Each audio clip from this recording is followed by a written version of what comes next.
and welcome again to the You and I Today show, a show that aims to bring out the best of what humanity has to offer. And it's hosted by two lifelong friends, yours truly, Kelvin Simmons and Ryan Susiraj. And if you've been following us on our website, you've noticed that we took a break from season one's theme to talk a little bit more about mental health last episode. We resume this season's theme in episode 3. But before we bring in our guest today, I'd just like to invite Ryan to tell us a little bit more about what we can expect from this episode. Thanks, Calvin. But today what we want to talk about is a skin condition called eczema, and not just about it, not just to educate folks around what it is, the challenges people with it go through, and the lives they lead and how they cope with it, but also kind of connecting the dots from episode 2. A lot of these things are, there's a lot of help out there, but people find it difficult to seek help because there's a stigma associated. It's people feel embarrassed. It's not something on the inside, it's something on the outside. We all care about our looks. So it's, we'll talk about, what these people go through to help us empathize with them, to help us normalize it and make it easy for them to seek help. But also then, have a direct connection to COVID-19, which is, in the times of self-isolation. So we'll cover all those topics. But that's, we hope that when you come away from this episode, you know a huge amount more about eczema, about the people who go through it, how you can help, how you can make it easy for them, how you can reach out to them. And then, especially in these times, how much more difficult, and ultimately through some advice from our expert on the show today and the show notes, go on to learn more if at all you're curious or you want to understand a bit more. So the show shouldn't be the end, it should be the start of your understanding around this area. And let's bring in our guest for today. Her name is Dr. Rani Manohari. She is a physician and currently specializing in dermatology. Rani, welcome to the show. Tell us a little bit more about yourself and what you're passionate about. Hi, as Calvin said, I'm Rani. I have been practicing medicine, I think, for about 12 years now. And I pursued my internal medicine specialty in 2015. And I've been a general physician since then, treating adult medicine mainly. And then I've decided to pursue my subspecialty in dermatology about 1.5 years ago. And my passion, I would say, is skincare for obvious reasons. Obviously, right? And pediatric dermatology. It's one of my favorite topics. Yeah. Is dermatology effectively all things related to the skin, or is it broader than that? Okay, a lot of people have a misconception about dermatology.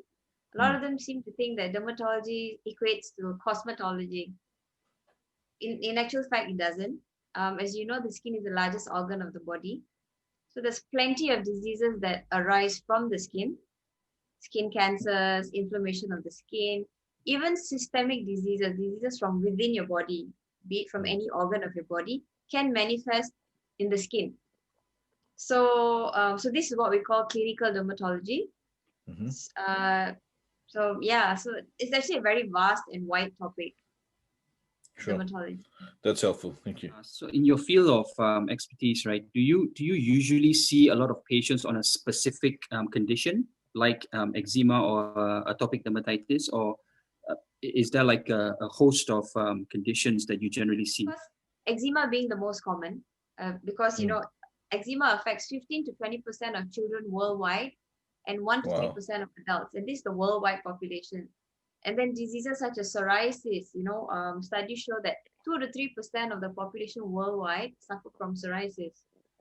But besides eczema and psoriasis, these two being one of the very common skin diseases, there's plenty of other conditions. I could show you the number of books I have behind there. There's so many, there's a vast variety of skin conditions, and illnesses, malignancies. Dermatology also encompasses your hair, your nails, diseases of the hair, nail, fungal infections, all kinds actually. It's a very wide topic, but it's just that a lot of people tend to equate it to eczema, psoriasis, because, like I said, it's the most common. Mother, what is eczema? In the most simple form, what is it? All right. So when people say eczema, they tend to think straight towards the most common type of eczema, which is atopic eczema, which is what you see a number of children with and also a number of adults. But the truth is, eczema is actually a very broad term. It encompasses a group of diseases that results in inflammation of the skin. Okay. And this results in, of course, inflammation of the skin leads to red, itchy skin. So when you say eczema, you're actually talking about inflammation of the skin. So it can encompass many different diseases. Okay. There's actually about 7 diseases actually that come under eczema. You can divide it into endogenous, which arises from within your own body, or exogenous, which starts from a trigger from the outside. But just to make things simple, for the lay person, when you say eczema, their mind goes towards atopic eczema, which is the most common. Which is typically going to manifest as a redness, itchiness, irritation. Yes. Eczema, I mean, whatever eczema that I mentioned as well, like I said, it encompasses a group of diseases. Eczema, if it's not itchy, it's not eczema. Okay. Okay. Yeah, if it's not itchy, I think this is it would be probably important if we actually have a distinction here, because I know that a lot of people say I have eczema, and then the follow-up question is, are you sure it's eczema and not psoriasis? So I think for the purposes of this show, could you just quickly tell us the difference between eczema and psoriasis, and if there are, what are the common treatments for each, and if they overlap? Yes, the treatment is rather different. So like I said, eczema is characterized by red, itchy skin. Okay, and it's caused by inflammation of the skin. In eczema, it's basically due to, well, studies have shown there's a particular gene mutation in the skin. All right, and in this, due to this gene mutation, the skin barrier function is impaired. So your skin is actually it's the largest organ of your body, right? And the reason it's there is to protect you from the outside stresses.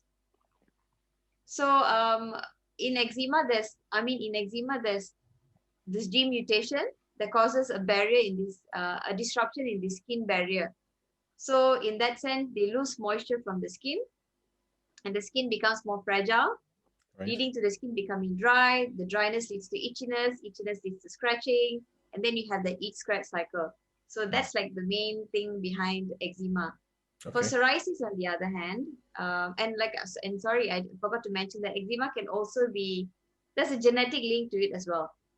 For psoriasis is also now known as an autoimmune disease. So there's an increase in cell turnover in your skin. So which is why their skin gets thickened, becomes very scaly and flaky, and then the redness starts and so on and so forth. So the appearance of both is actually very different, psoriasis and eczema. Eczema is, for XYZ reason, there's a deterioration or an elimination, whatever it is, of the barrier on the skin, which then leads to the skin basically not being able to function correctly, which leads to redness, itchiness, and then that cycle. It becomes dry, basically. Yeah, they can't retain moisture. Yeah. Okay. And then psoriasis, on the other hand, is kind of the, lack of a better phrase, the body going on overdrive, producing these cells, right? It's just producing too much of it. And then there's thickness, and then there's, and of course you can't get skin 1 foot high. It has to get rid of it. So therefore it scales and gets rid of itself. The shedding is, yes, correct. Yeah. Okay. In your field, like you said, there can be so many things that happen with skin, with hair in your field, dermatology. Is it true that things around eczema, for example, are the most, the thing you see most commonly raised to you, A? And B, why is that? Is it just because it affects so many people? Why do you hear about it more than others? Is it because it's happening more, or for some reason are people just predisposed to be able to talk about it because it's more common? Yeah, question. Eczema is one of the more common cases that I see every day in our clinic. Easily, if I were to see 20 patients in a day, at least 10% of them would be eczema. Okay. And maybe another 10% would be psoriasis, followed by the others. But I guess it also depends on, the seasonal variations, etc., etc. I think, well, eczema, like I said, there's a genetic link, right? And eczema is also associated with, studies have shown that it's associated with people who have a history, personal or family history of asthma or hay fever. So asthma, hay fever, or allergic rhinitis, which is what I think it's more commonly known as, and eczema are a group. These three are grouped as something we call atopy. It's a medical term which encompasses these three. And if anyone in the family were to have any one of the three, there's a chance of the child or so on having eczema. Right. So if a mom or dad had a history of either, whether it's asthma or hay fever, there's a 25% to 50% chance of one of your children having one of the diseases as well. Wow. So it's extremely prevalent. Wow. Okay, so we know that from what you just mentioned, there is a genetic link to eczema, and there is a range of how it is from mild to severe. So my question is, what happens if a child or a baby is born with eczema that is severe?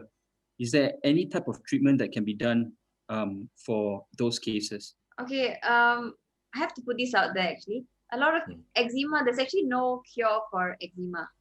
Okay. But it's a disease that can be treated and controlled very well, provided you avoid its triggers and you take the proper treatment for it. So like you were saying, a newborn child born with eczema, we see plenty of those cases. But initially, I mean, there's nothing really to worry about, although the appearance may be very frightening for most parents. You know, the severe ones being cradle cap, redness over the face, their limbs, their buttocks to be all red and inflamed. And the thing is, when children have it, number one, they can't really complain. They can't tell you what the problem is. And all they do is they cry. And, you know, parents have sleepless nights because of this. And then the child, because they can't scratch, they tend to rub and graze their skin over surfaces, and so they get erosions and so on and so forth. So how we treat this is, well, of course, it's a multidisciplinary approach, and there's many ways that we can approach this. But number one, of course, education of the parents. The parents need to understand the disease. They first need to calm down and realize that, you know, trust your doctor to listen to your doctor and apply the proper creams and so on and so forth, and not to be afraid of topical steroids. So, because I'll come to that a bit later on. But yeah, so basically these children can be treated with emollients. I think the mainstay of treatment for eczema is emollients. Like I said, the cause of the disease is moisture loss from your skin, correct? Because there's a barrier in your skin. The skin barrier function is impaired. So number one, we have to tackle that. So it's by reapplying emollients, topicals, to strengthen the skin barrier once again. And then the second part is treating the inflammation that's happening. So first, like I said, you protect the skin, and then number two, you start treating the inflammation. And the only way of treating this inflammation is topical steroids. So when I talk about topical steroids, a lot of parents, especially a newborn baby, they get a bit taken aback about the use of steroids. There's like a huge thing like about steroid phobia nowadays. But they need to understand, in order to treat it, you have to apply topical steroids, and it's nothing bad. The absorption level is so minimal that you don't have to worry about the side effects. So is an emollient effectively like is it just adding a huge amount of hydration to the skin, or is it something more than that? You know? Emollient is like a humectant. It's something that you apply over your skin to prevent further loss of fluid from the skin. So it kind of like locks in, fills in all the gaps that have been broken, pretty much, and then apply and also supply moisture to the skin. So when we talk about emollient application, you're talking about constant emollient applications, like 2 hourly, which is difficult for some parents, but what needs to be done in the initial stages. So if the inflammation is really, really bad, the skin is really inflamed and really, really dry, this probably will be caused by a real disruption in the skin barrier, right? Right. So yes, this constant emollient application is sometimes maybe required for 2 weeks, 3 weeks, until you start seeing some improvement. After which you can reduce to maybe four times a day or 5 times a day. I think it depends on patient. It depends on how the patient reacts to it. Correct, yeah. What's the topical part of topical steroid? Exactly. Means something you apply over your skin. That's topical. Oh, wow. 42 years of life. I never knew that. So oral steroid Never is knew something that. you pop. So drawing back to what you say, that, you know, in these parts of the world, especially when parents are actually going to treat their kids for whatever conditions they have, right? They hear the word steroid, right? They automatically have a phobia to it. So we know for a fact that especially when it comes to eczema, the Dermatological Society of Malaysia estimates that over 50% of patients who have steroid phobia when it comes to topical steroid application, right? So my question is this, right? So if there is already 1 in 2 patients who have a fear of applying steroids, which is one of the main modes of treatment for eczema, how then can we educate those to tell them and say, hey, look, this is actually good for you. Use it so that it would actually make your skin conditions better. Education is very important. You need to explain to the parents, especially the pathophysiology of the disease, why it happens. You need to understand that there's an inflammation going on. And how do you treat this inflammation is by treating it. So just like how you would take a medication for any disease, correct? So the same thing is you need to treat your skin condition, and how you would treat it is with this particular medication. And like I said, topical steroids, it's something you apply over your skin. The absorption level is very, very, very minimal. So I think we need to reinforce this to parents, make them understand. Also, when we say the use about topical steroids, you only use it for a short period of time till the inflammation subsides. So we're talking about maybe 2 weeks, 2 weeks period. By then, the skin should respond. After which, you only continue with your emollient application. That never stops, lifelong. That never stops. Right. Okay, besides these 2 modes of treatment, there's something about biologics. Is that something that is viable for first of all, what is biologics treatment? And if it's viable, if it's something that can be used as a third option. So according to our guidelines, the mainstay of treatment, like I said, is emollients followed by topical steroids. And when these don't work for various reasons, for very, very severe eczema, we move on to the third step. And the third step is actually immunomodulators. So when I say immunomodulators, what it means is medication that affects your immune system, so to speak. Because like I said, there is a genetic link to these diseases, correct? So it's because of certain chemicals that are released in your body. So what we need to do with this, so what this medication does is to dampen this immune system to a level where the flares are not as frequent and not as severe. So according to guidelines, you actually try those first before stepping up to biologics. Of course, in an ideal world, everybody would love to jump to biologics. So what biologics does is, it can range from a 2-weekly cutaneous injection to a monthly injection. All right.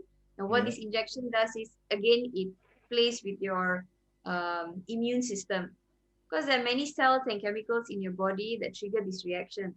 So what they do is they tackle this from ground zero, like all the way down from the moment your cell starts dividing, it tackles that right from there. So you never ever have to have a worry about a flare up or a rash. It's amazing. It's really like magic. You would see someone with a rash over 90% of their body, and after maybe a month of taking this injection, you would see a 90% clear up. It's amazing. Wow. But the problem with biologics is the cost. Any drug that you're going to consume, right, or inject yourself with, that's going to play with your immune system. This is something that's really severe, wouldn't you think? I mean, like, it's something that's playing with your immune system.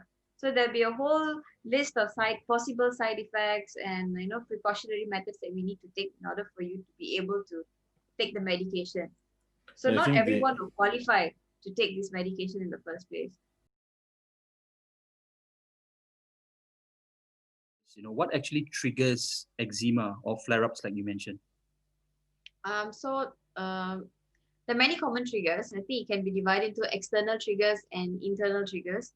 When I talk about external triggers, environmental factors like the weather, whether it's extremely humid, hot weather, or extremely cold, dry weather, the dust mites from your environment, hay, all these common allergens from the environment, as well as irritants. Irritants, when I say irritants, I mean soaps, detergents, perfumes. People tend to go towards organic stuff, but they don't realize that organic material have so much of oils, essential oils and perfumes, and all these are potential irritants. Internal factors would mean stress. That would be the most obvious. And stress could be any form of stress, be it physical stress or mental stress, emotional stress. Any of this could trigger a flare-up. Do the irritants have to physically sit on your skin, Or for example, if my partner wore an obscene amount of very strong perfume and the fumes, I walked into the fumes, could that also trigger it? Or is it Yes, something it that I need? could. Right, okay. Yes, it could. Yeah. So as long as it kind of Some makes who no are very difference. sensitive. Yeah, it could. Yeah. Yeah. And the second one was because in the earlier part of the interview you mentioned that ultimately eczema is a breaking of the barrier, i.e., a loss of moisture, which then leads to a whole bunch of other things. Therefore, does someone who is who is suffering from eczema, if they are in a extremely humid or moist environment, doesn't make it more bearable? Doesn't make it better? Well, they do say that a humidifier helps for certain people with eczema. Okay. So yes, because there's some moisture in the environment, that does help. But when it's the extreme of either, it doesn't help. So we do tell parents, they tend to switch on the aircon at home for their kids. But we Mm. tell them, try to keep it at about 25 degrees, 26 degrees. No, not too cold, not too warm. So, in a practical example, if someone living kind of like up where I am, right, kind of Norway, UK kind of area where when it's cold, it's dry and cold. Correct. If Yes. someone was experiencing it there, would them moving to a more humid climate like Malaysia, like the Mediterranean, like something like that, would they actually feel a I know it's not a black and white answer, but would they generally feel a bit of relief from that, or is it too moderate a switch for them to actually feel any difference? I think they would, because in extreme cold climates, it's extremely dry and cold, and your skin tends to dry out. Mm, So if they were to go to a more, a slightly more humid environment, it would definitely help. okay. But you're also talking about the extreme where it becomes, if it's really hot and they start to sweat, Mm, then the problem Yeah. starts all over again. right. Yeah. Okay. So So either it's like, extreme is a problem. Yeah. yeah, it's like a gray area. It's pretty difficult to tackle that. Yeah. Yeah. Um, all right. So, Rani, we just talked about the triggers of eczema. This, how do I put this? Is when you see your patients, do they come in feeling embarrassed of the symptoms that they have for whatever reasons? Maybe because of the difference in appearance from a normal person, or whether they get bullied, or are there specific stigmas surrounding eczema? I do see a number of children in particular, actually, teenage children or school-going children with rather bad eczema, Mhm. suffering from, well, poor self-esteem, let's put it that way. Right. Because, eczema, when it's really, really bad, I mean, in the initial stages, yeah, your skin becomes red, inflamed, itchy. But as it becomes more and more chronic, right, and the inflammation in your skin comes on and again and again and again, your skin actually thickens. The whole appearance of Okay. your skin changes, and the skin becomes thickened, and you would see lines everywhere, Mm, pigmentation spots, because just like scarring, right? You would scratch each scratch, right? You would get a wound healing leads to scarring, so they get darkness of the skin, so their total appearance of the skin changes. So especially in school children, I think they feel very small mm. and low about themselves, because I'm sure kids in school can be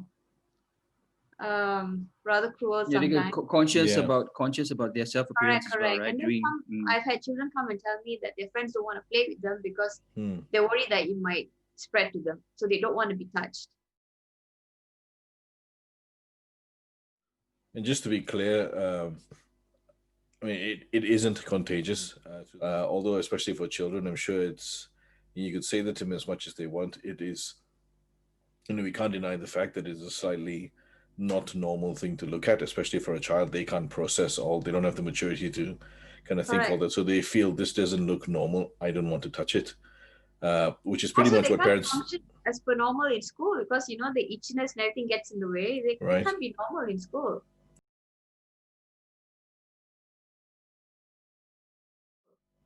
And running kind of moving on to like the this very unique situation that we've been in for the better part of a year with COVID. Like, how has that affected or escalated the condition in terms of what are they now going through and how are they dealing with it?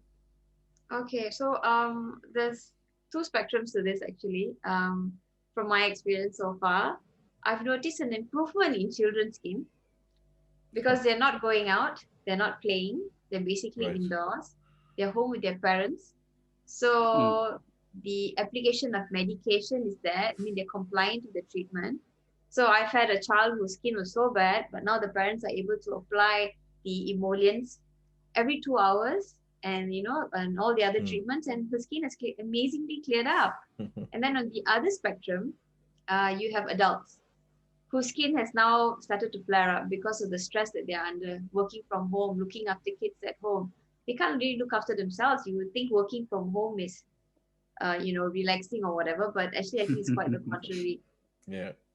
For adults who are bearing the burden of stress during these uncertain times, right? They have to, uh, go out and be the breadwinner of the family. They have to take care of their children. They have to, make sure that everything is fine and everything.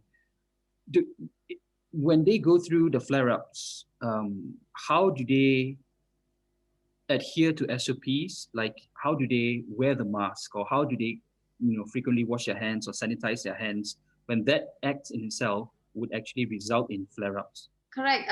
We also see, like I think I mentioned earlier, that eczema is actually a broad term that encompasses many group of inflammatory skin conditions. Correct.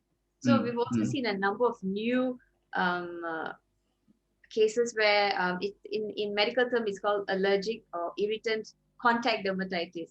So basically it's eczema of your hands because of constant exposure to the alcohol rubs, sanitizers, so on and so forth. We've seen a number of these cases. And of course, also something I think now popularly known as maskne, where they tend to have a lot of acne over their face. And yeah, so I mean, there's many ways that you can tackle this. Number one, for those with their flare-ups of eczema over their hands because of the constant use of alcohol sanitizers, use soap and water instead of constant alcohol use, because alcohol is a real irritant. Soap and water, it's still better than alcohol anyway. And of course, right after you use the soap and water, immediately apply emollients over your hand, because you need to protect your hands again. Of course, it's tedious, but what needs to be done needs to be done. Yep. And about the mask, cotton mask. Cotton masks. So, yes, cotton mask where you can get the filter and you can put it in, so it can still function as a good mask. And Rani, I'm going first. I just want to. The cotton mask, is that just because it's gentler on the skin? Is that? Yes. In fact, for people with eczema, we advocate 100% cotton towels, 100% cotton attires, everything cotton, less irritants, because nylon and all the other synthetic fibers can be irritants as well. Yes. So when you say wash your hands with soap and water, what type of soap would you recommend for people with eczema? I guess in the terms of COVID, you would have to use an antibacterial soap. Your normal cleansing soap may not work, right? So you can use it, but like I said, you have to apply a protective layer over it after. I think the most important thing of what you're saying, Rani, in terms of the effect of COVID on these people going through eczema, is it does hugely inconvenience you when you're already inconvenienced to having to treat it. It is annoying, it is irritating, but don't give in to the alternative, which is not washing of the hand and not wearing of the mask, because the alternative, which is getting or being exposed to COVID, is going to be far worse than, the irritation of the skin. So it is irritating. And I think I think it is for me, it's something I can't relate to, but I'm sure it is annoying. But, just kind of go through it, take the time to do it, make the time to do it, because God forbid you're in a situation where you're dealing with your eczema and you're dealing with COVID at the same time, if you get affected by it.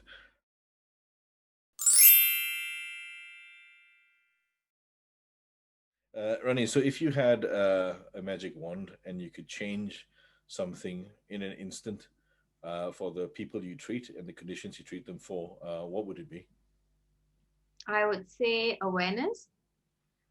So that more people are aware of the illness, and so that they can seek treatment for it and not suffer in silence.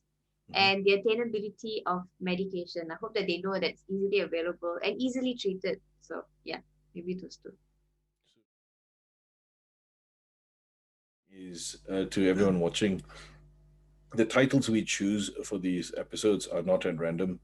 They mean a lot. So when Kelvin and I debated back and forth and we chose the title for this one, It's the truth, which is, I think, from our layman understanding, and if we can empathize with people having these conditions, um, you know, we get a pimple, we get a scar, and we're already overreacting. How much more someone who's going through it is in a condition like this, which is, it is, don't feel that, or fight the feeling that you are imperfect and that is a problem, and fight the feeling that, oh, I'm ugly, I can't talk about it, or this feels horrible, I look like a monster. People tell you these things because people are silly. It's just a condition, it's just another health condition. People are going through things like that that you can't see. Yours just happens to be on the most outward organ that you have. And as Rani says, it is something that can be treated. Whilst it can't be cured, it can give you a magnificent quality of life, almost better than people who perhaps don't even suffer this. You're looking after yourself a lot better. You're more aware of the things you are touching, more aware of the things you are eating. You're doing things like that that perhaps someone with perfect skin doesn't even do. So, know that there's help out there. We all made to be exactly who we are. We all are as beautiful as we're ever going to be. For people like me, that's a bit of a tragic statement, but it is, if you have these things, so what? So what? You're treated for it. There is treatment. You are, and live a perfectly healthy and happy and normal life. And thank you, not just for being on the show, but just I've always admired the profession and the fact that you spend your life helping other people blows my mind. Yep. It is an incredible Yep. thing. You said it is the root of so much, and it makes a huge difference to people, self-esteem, pride, and all these things in children especially. So, thanks for all you do. Keep doing it, and Thank we'll you. we keep pushing out content like this. Hopefully, shows like this help. Rani, thank you so much. It's been a really invaluable session we have with you, sharing all the insights, knowing a little bit more about, actually not a little bit more, a lot more about eczema, the conditions, the triggers, misconceptions, stigmas, treatment options, everything. So we want to thank you again, Rani, or Dr. Rani, for being here with us on our show.